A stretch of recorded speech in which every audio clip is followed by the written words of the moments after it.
社会上对处女膜这个词有错误的观点，常常用来咧分辨女性是毋是在色。这款性别歧视的名称对女性是真无尊重。但政府是已经把处女膜改名，改号做阴道斑。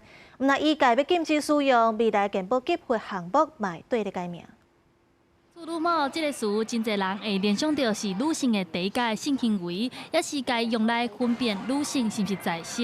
有妇女团体表示，这个知识若无正确，对女性来讲嘛真无尊重。经过民间团体呼吁，政府已经把处女膜正名改号做阴道颈膜，也是阴道斑，嘛把恶露改做产后排出物。今年的教育部在它的国语词典里面也把 处女膜这个字改，就是说重新定义，给它一个新的一个名词啊，就是阴道前膜或者是阴道瓣。拜国民团在立法院召开记者会，指出有真侪医美诊所会打出处女膜修复手术的广告，内容充满错误的价值，亲像一个决定换来一世人的信任这款标记。民团认为诊所用处女来做行销，这款手术的行为应该要全面禁止。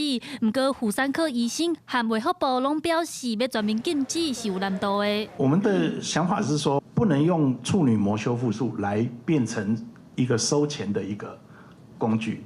但是，假如它是阴道前膜裂伤出血，那应该这个修补是合理的，因为它是要治疗疾病。没有医疗的必要性，是想要跟需要这是两件事。其实这需要讨论啊。 卫福部认为，目前上要紧的是传达正确的观念，予民众对正名开始，若是医疗现场禁止使用，未来健保给付的项目嘛会调整，避免使用有性别歧视的称呼。